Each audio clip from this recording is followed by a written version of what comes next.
What is up, Earth's mightiest subscribers? It's Blerd without fear. Welcome back to the channel. All right, today's video, we are going to be talking about 10 deaths of Wolverine, number 4 by Benjamin Percy and Federico Vicentini. And in this video, we're going to be musing about the future Destiny saw that motivated her into hunting Moira in the first place back in House of X. We're also going to talk about how far Moira is willing to go to destroy all mutants and achieve immortality, as well as how Omega Wolverine was sent back in time, and more importantly, why. We're going to talk about all this and more right now, but first, if you want to see more awesome videos like this one, hit that subscribe button. I post multiple videos throughout the week, plus live stream the Blerd Cave every Saturday at 1 p.m. Eastern, 10 a.m. Pacific, so hit that bell button. That way you don't miss anything. With that out of the way, let's talk about 10 deaths of Wolverine, number 4. You can't see me, you Stevie, wondering how I reach more evolutions than Evie and make it look easy.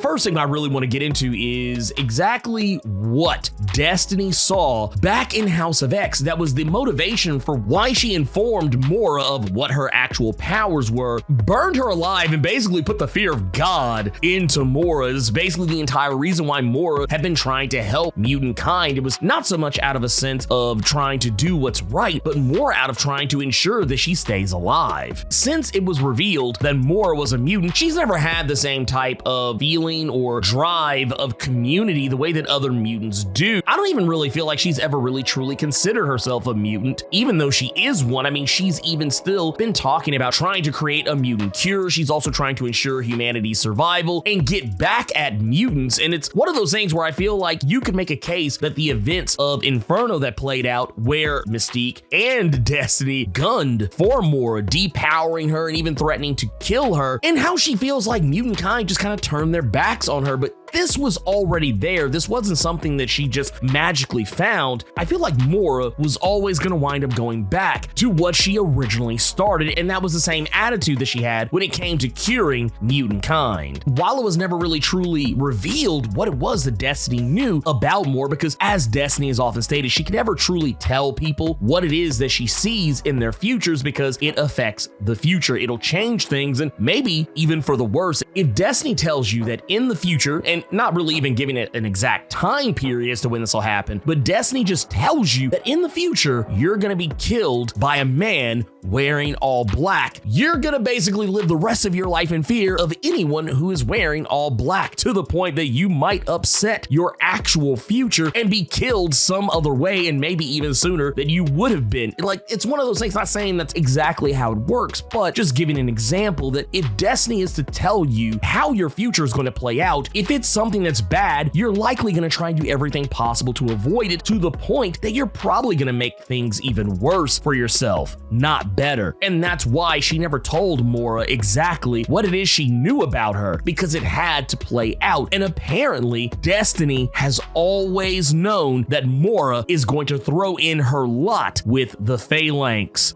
Destiny has seen everything. She knows everything that is going to occur. It was all fuzzy to her at first when she was resurrected during the events of Inferno, but now she is seeing with absolute clarity. She knows Moira's future, and she knows that Moira is going to turn on mutant kind. Now, in this, Destiny has kind of been made out to be the villain. I mean, yes, she has had a villainous past and was pretty much a villain for the majority of her Marvel Comics publication. However, in this instance, for once, Destiny isn't actually the bad guy. I mean, yeah, she kind of seemed like a bad guy, a villainous force against Moira back when we all thought that Moira was on the side of mutants during House of X, and she kind of seemed like the boogeyman that Moira was so afraid of. But as time has progressed, even through the events of Inferno, before Destiny actually got her hands on Moira, it just kind of seemed like the narrative was shifting from Destiny and Mystique being the ones who were the bad guys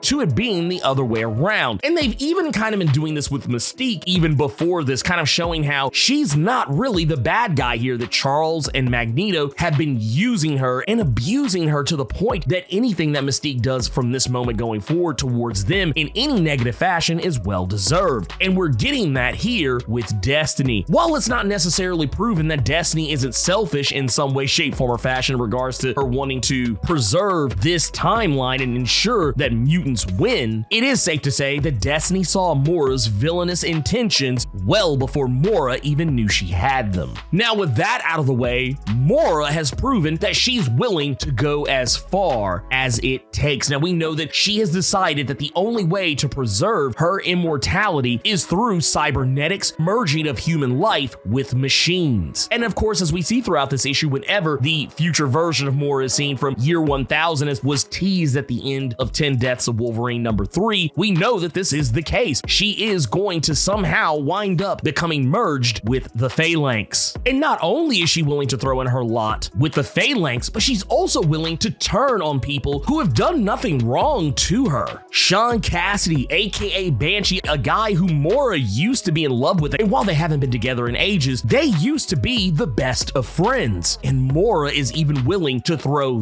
that away. As we later learn in this issue that Moira has infiltrated the island, she's done so with Banshee's help, albeit not his willing help. She approached Banshee about helping her sneak onto the island, and apparently Banshee did not agree to it. And what she has done is she has killed Banshee, ripped off his skin, and is using it to cover her own human DNA signature to make herself appear to be a mutant. And she's very dismissive about this, even kind of saying thanks for the help, old friend, like discarding his skin, discarding his face that she ripped off, basically pulling a Leatherface here. Granted, Moira's dismissive attitude towards killing Banshee likely has to do with the fact that she's become very pragmatic. As of late, she knows that Banshee can be resurrected, so what's the big deal? Death is cheap, life is even cheaper for mutants, so what's the big deal? She killed her best friend, nothing to see here, where in fact, to any normal, rational human being, this would be the type of feeling that maybe a terrible person would feel. Thing that's been on my mind in regards to how Moira has changed her attitude is, I wonder if, before this is all said and done, will Proteus have anything to say about this, or will she ever get to interact with Proteus? Because I feel like that's the thing that she's never really talked about or thought about since we got that big reveal in House of X that she's a mutant. We haven't really seen her interact with her own son. To be fair, outside of Charles and Magneto, we really haven't seen her interact with anyone. And of course, it's because she's been a recluse, but we haven't really seen her interact with anyone she was ever close with back in the day. So I'm very curious to see how this new attitude that she has, how would she deal with her own son? Because one thing we can't forget about Moira and Proteus in this timeline is that as far as Proteus is concerned, and the rest of the world for that matter up until this point, Moira was supposed to be dead. And Proteus, we've seen in the past, since House of X, has been mourning her ever since. She's been dead ever since X-Men Volume 2, number 108 in 2001. That death is something that was treated as her actual death in this current timeline. So she's been dead ever since then. And of course, when she died, she wasn't known to be a mutant, so Proteus is just assuming that her death actually stuck. So I wonder how he would feel about learning she's been alive all this time and that she's back. And I'm also curious to see how he will respond to how she's being treated by the Quiet Council and now her newfound mission. I wonder how all of that would actually play. Moira has completely changed. She's gone from being like what used to be, I won't necessarily say a paragon of virtue, but she kind of seemed like back in the day that she was like one of the nicest people. And now she's turned into the polar opposite of that. And the reason why she's even infiltrating the island is because she's trying to get Forge's mutant power neutralizer. Because she thinks that if she can reverse engineer it somehow, she can get her powers back, kill herself, and completely reset this entire timeline. That is the aim that she is shooting for here. However, Destiny saw this coming and knew Moira would come back to try and claim the weapon. So Forge had it disabled. The weapon is now incapable of giving a person back in any way, shape, form, or fashion their mutant powers. However, it still has the ability to neutralize them, which Moira is going to use to great effect, using it to nullify Forge's powers. Now, of course, she can't use this on Xavier because at this precise moment, Xavier is there in the room with her, but not physically. physically. He's sending a psychic projection because at the moment, as we talked about in 10 Lives of Wolverine number 4, he's a little preoccupied, not just with trying to keep Logan in the past, because that has pretty much become a wash now at this point, but he's also being hunted down by an Omega Red possessed present day Wolverine, which is why he has that stab wound. Even in his psychic projection form, he's still hurt from where Wolverine stabbed him in 10 Lives of Wolverine number 4. One thing Xavier does bring up during his encounter with Moira is that he wasn't the one who actually voted for her to be excommunicated from Krakoa. Apparently, this was a quiet council decision. This wasn't just Charles and Magneto doing their thing, working in secret like they always have. This was something that was actually decided by everyone. In Xavier's weird way, you could tell that he wasn't crazy about the idea of killing her, just that it was what it was. And if the Quiet Council decided that she needed to, quietly die, then that's exactly what was going to happen. Though he does offer her Krakoan medicine, though part of me wonders if he was just stalling Moira until Forge could try and go upside her head from behind. Moira is going to kidnap Destiny, and while she does say so herself, she doesn't know whether she's going to use her as a tool or a plaything. She clearly has no intention of killing Destiny. She simply is going to use her in some way, shape, form, or fashion. She may choose to torture her to death, which honestly I think is probably going to be the more likely outcome, but she may actually try and use Destiny's mutant abilities, maybe try to harness them in some way for her own purposes. Either way, Moira is not going to get what she wants, at least not right away, because Omega Wolverine is on the scene. Omega Wolverine has recently turned over, well, I won't say a new leaf. We now know exactly why he's been doing the things that he's been doing, because this is, once again, as it is confirmed, the Wolverine from year 1000 in House of X and Powers of 10, the same Wolverine that was with Moira in the Preserve in year 1000, and was also the same Wolverine that killed her and sent her on to this current timeline, with complete knowledge of everything that had happened to her in those 1000 years. In this, we learn that whatever is going on, Forge at some point had figured out a way to place time travel capabilities within some kind of a Krakoan seed. This same seed was placed inside Wolverine's eye, very likely at a point when Krakoa was about to fall.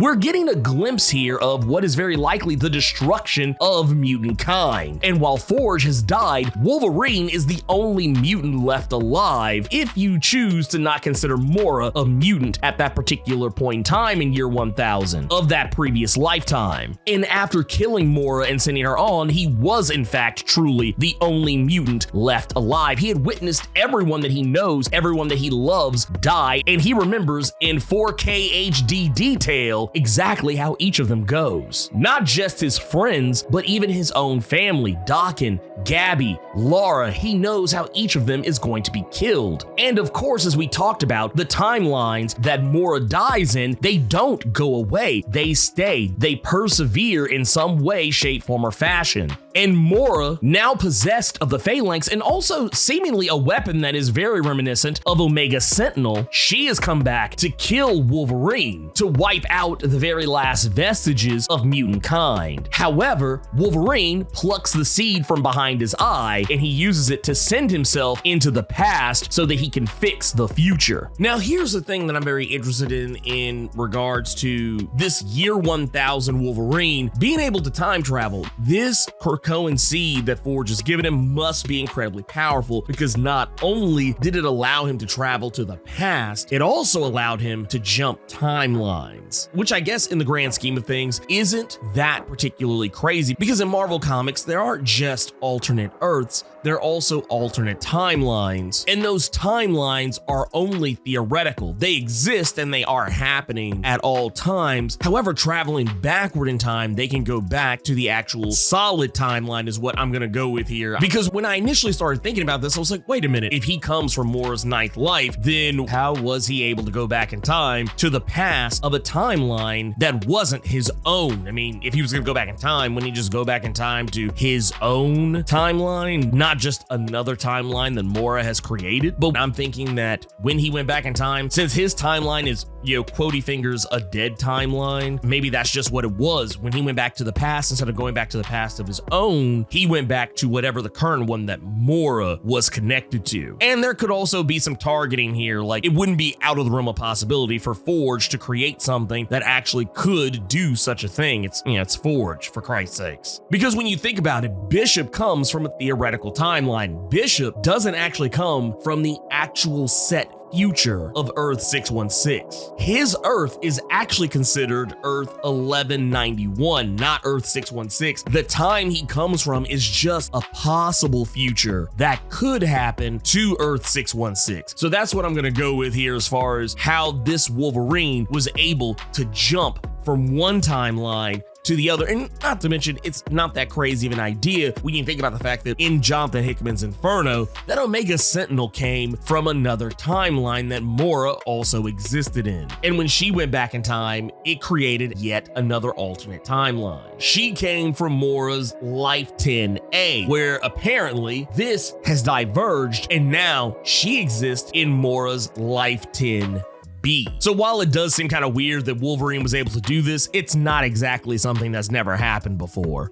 A little aside here, as we see, Moira begins unleashing something on year 1000. I'm not entirely sure exactly what this is, but lightning begins striking down from the sky, hitting various points across year 1000 skyline, and Moira even seems to be harnessing some of it. Now, I don't want to pontificate too much here, but I do think maybe this might have something to do with the character Valkyrie. It's hard to say because we know that Jane Foster and Moira have some kind of a connection, and that they haven't just been popping Jane Foster in here and out of here for no reason. I'm getting the idea that Moira has either somehow harnessed the power of a Valkyrie, or maybe she has done something to Jane Foster at some point later on in time, and maybe somehow has gained some kind of connection. Once again, I'm just kind of throwing, this is all pie in the sky stuff here. We won't find out until the next and final issue. This has me wondering some things like, what is going on here? Like, this isn't something we would associate with the Phalanx. Another way to look at this as well is that this is a very Terminator-esque storm of electricity, so this could also very well be her using the Phalanx's ability to time travel to catch up with Omega Wolverine, so that could also be what is happening here as well. I'm actually willing to kind of go with either one of these theories. That said, before Wolverine could be sent back into the past, when he was attacked by Moira, this is how he became infected with the Phalanx. And the only thing keeping him in any modicum of control over himself is his healing factor. And I bring all this up because his healing factor is going to come into play once again, but in a very different way. All of the Wolverines have made it their mission to try and take down Moira, going after Arnob Shaklandar and finally realizing exactly where it is that she's going. This is how they know that Moira has snuck onto the island somehow. And as Moira is trying to escape with Destiny through a Krakoan gate, it's Omega Wolverine who's the one who comes in and mortally wounds Moira, seemingly killing her, though I don't think she is exactly dead, but not before Moira could shoot him with the mutant power nullifier, wiping out his healing factor, which is the only thing keeping the Phalanx from taking over his body. Wolverine has an incredibly strong will, but he's not able to fight off something as powerful as the Phalanx. I think we got our answer for how Moira is going to wind up getting the Phalanx. Right now, Wolverine has no control over himself, and he's standing over a seemingly lifeless Moira. But the Phalanx's goal is to perpetuate itself, and I don't think he's going to kill her. I think he's going to take her over, and this is how we wind up getting Phalanx Moira. Or maybe we can call her Omega Moira, or Moira Phalanx, or I don't know, some dumb name like that. But anyways, getting back to it, I think this is how we're going to wind up seeing this play out. I'm going to go ahead and say right now, in 10 Deaths of Wolverine number 5, we are going to see Moira ascend to becoming her best Phalanx self, and we'll probably end up getting at least an answer as to how she has those powers that she has at the end of time that seem reminiscent of something that Jane Foster used to be able to do. But anyways, let me know what you thought of 10 Deaths of Wolverine number 4. Keep it plus ultra and sound off in the comments.